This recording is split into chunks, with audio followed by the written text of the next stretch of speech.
laisser tomber. Monsieur, vous avez la parole. Mon Père, mon Dieu, j'ai péché contre toi et tes frères. Monsieur le Président, votre chevelure d'ange me charme. Vous êtes pour moi la pomme dans laquelle je croquerai. Et vous, Madame la jurée, votre garde déesse m'enjoint à baisser les yeux devant vous. Et vous, là-bas, votre homme m'invite à déclamer mes confessions les plus nocturnes. Je le prêche. Vous avez tous été bénis des dieux. Mais vous, mon cher contradicteur, mon Dieu, avec ce sourire de diable, plus je vous vois et plus je veux me mettre à genoux pour prier, évidemment. Je veux prier pour que vous soyez mon Sodome et que je sois votre Gomorrhe, mais je m'emporte et je vous demande pardon. Je confesse à Dieu Tout-Puissant que j'ai péché en pensée et en parole. Comment ne pas définir Dieu à la manière de Maurice Clavel? Dieu est Dieu, nom de Dieu. Mais de quel Dieu parle-t-on? Sa définition transcende les religions car il est une énergie universelle, commune aux hommes. Or, le problème relève de sa relation avec nous, sa création, les êtres humains. Dieu est notre Père à tous, pourtant je ne le connais pas, mon Père. Je lui ressemble, il m'a donné ses caractéristiques, le libre arbitre, mais déçu, il m'a abandonné. Monsieur le Président, Mesdames, je vous l'affirme, Dieu nous a laissé tomber de la manière la plus anatomique qu'il soit. Dieu, être suprême, unique créateur de l'univers, qui au commencement a séparé les cieux et la terre, met en évidence deux entités, le divin d'une part et l'être humain d'autre part. Alors, à l'aube du 6e jour, Dieu créa l'homme et la femme. La genèse est réalisée, la fécondation in vitro a marché, le suprême, lui, est repu.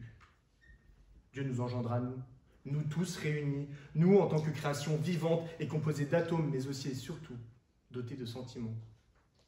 Et voilà que les sentiments humains ont déchaîné la colère du ciel. Les sentiments humains ont conduit Adam et Ève à croquer le fruit défendu. Oh, que le sifflement du serpent fut envoûtant, que la connaissance du bien et du mal fut appétissante. Trop tard, le péché originel a été consommé. Alors l'homme, élevé dans les cieux, fut alors jeté. Brutalement, Dieu nous a laissé tomber de l'Éden, les cieux, entraînés vers le sol, la terre. La chute de l'homme est violente, mais elle est nécessaire. Dieu nous a volontairement laissé tomber, tel un père, derrière l'enfant qui fait ses premiers pas. Elles sont dures, les larmes de douleur, mais elles sont encore plus belles quand le petit se relève, et elles sont fières, ces larmes. Quand le petit arrive à faire du vélo, réussit ses examens et ses premiers concours. Laisser tomber est un acte de survie, parce que la vie est une claque, elle vous prend à la gorge et vous sermonne. L'acte de laisser tomber est réalisé parce que l'homme doit apprendre par soi-même. Il doit apprendre ce qu'il est, mais aussi les limites de ce qu'il peut être.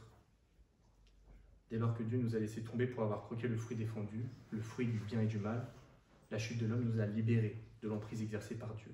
Rendons-nous à l'évidence, monsieur le juré, mesdames les jurés, pour que le monde puisse exister soi-même. Dieu a renoncé à son être propre. Nécessairement, il s'est auto-limité et nous a abandonnés au prix du libre arbitre. L'être humain a le choix de sa volonté. L'être humain a le choix de se déterminer librement entre le bien et le mal. Dieu nous a attribué ce pouvoir pour s'exonérer de toute responsabilité. Pas besoin de service client, pas de service réclamation à cause du zèle de l'être humain. Non. Et cela, même quand vous jurez devant Dieu que vous n'avez pas volé 50 € dans le portefeuille de votre mère. Alors que quelqu'un ose venir me prétendre le contraire, que quelqu'un ose venir me prétendre que mes actions sont influencées par une force extérieure, et je lui prouverai que c'est faux. J'enlèverai devant vous ma robe pour commettre un délit, car j'ai sur moi de quoi commettre un attentat à la pudeur. N'ayez crainte, je ne le ferai point, car je l'ai décidé ainsi. Et si ce soir devant vous, je ne suis pas le nouveau David de Michel-Ange, vous l'avez compris, ce n'est pas que je crains Dieu, mais parce que celui-ci m'a confié le libre arbitre. Or, la liberté totale, intrinsèque, absolue au caractère de l'homme est la porte ouverte à la libération déraisonnable de nos émotions. Dieu a laissé tomber amoureux, alors la dépendance affective a tué Camille Claudel, isolée, seule, internée dans un asile. Dieu a laissé tomber les faibles dans la solitude, alors l'endoctrinement des gourous les a poussés au suicide. Dieu a laissé tomber les hommes dans le péché de la vanité, alors que la montée aux anges était belle, pour Icare, mais le ciel divin l'a laissé tomber. chuter, s'écraser, mourir pour avoir voulu devenir la figure qui nous a abandonnés. Dès l'instant de sa création, Dieu est devenu un Dieu souffrant, parce qu'il a souffert de la part de l'homme et a été déçu de lui. Monsieur le Président, Mesdames les jurés, je n'ai pas peur de le dire, Dieu est un lâche. Dieu est un lâche, il nous a lâchement laissé tomber. Il nous a lâchement laissé tomber, car l'homme est son reflet. Dieu, je vous le demande, ne dit-il pas lui-même dans la Genèse qu'il a créé l'homme à son image? Or, l'homme est une créature imparfaite. Dieu s'est confondu avec nous, sa création, il s'est perdu dans son œuvre. Allez-y, osez dire à Dieu que son œuvre est imparfaite, car à son image, et sa colère écartera votre mer en deux. Les océans, j'entends. Regardons-nous dans une glace. Regardons-nous dans une glace. L'homme est un animal déraisonnable. Quelle est la trace que nous laissons dans le reflet, sinon les maux d'une société entière? Devant la misère, nous baissons les yeux. Nous regardons notre portable au lieu de regarder notre honte collective. Devant la peur, nous nous taisons et continuons de nous baigner dans la Méditerranée comme si elle n'était pas un cimetière humain. Devant la guerre, devant les guerres, nous nous bouchons les oreilles et nous laissons des enfants exploser sous les bombes. Dieu a fui en voyant nos horreurs. Le libre arbitre est aussi notre arme la plus destructrice. Le supprimer aurait été la négation de sa création. Nous laisser tomber était plus facile.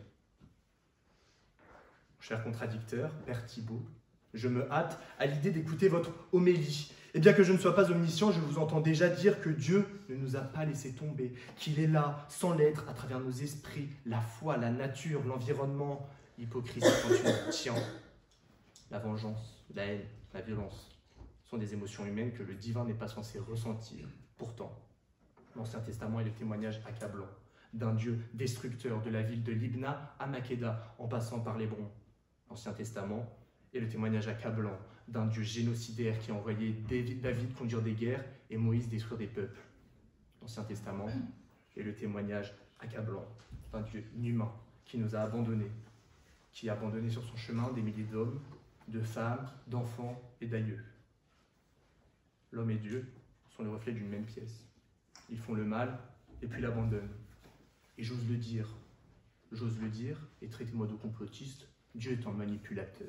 Dieu est un manipulateur, pourquoi? Quel est le péché de l'homme? L'alcool, et qui nous force à boire du vin un dimanche matin à la messe? Dieu, 0,83 grammes, pardonnez-moi monsieur l'agent, c'est le sang du Christ. Eh ben non, ça ne marche pas comme ça. Et allez, il nous laisse tomber encore une fois. Stage obligatoire chez les alcooliques anonymes. Vous pouvez dire adieu à votre permis. Mais au moins vous avez la faculté de dire adieu à votre permis. Coucou, tout va bien. Vous êtes chez vous? Hélène n'a jamais répondu à ce message envoyé par sa sœur, à 22h20, le 13 novembre 2015. 25 minutes plus tôt, Hélène tombée, criblée de balles, comme 90 personnes, entre les 4 murs du Bataclan, entre les 4 murs de sa tombe. Dieu les a laissés tomber en enfer, dans les flaques de sang jonchant le sol, entre les cadavres chauds, les rafales de Kalachnikov, les cris, les pleurs, l'odeur de la poudre à canon et l'odeur de la mort.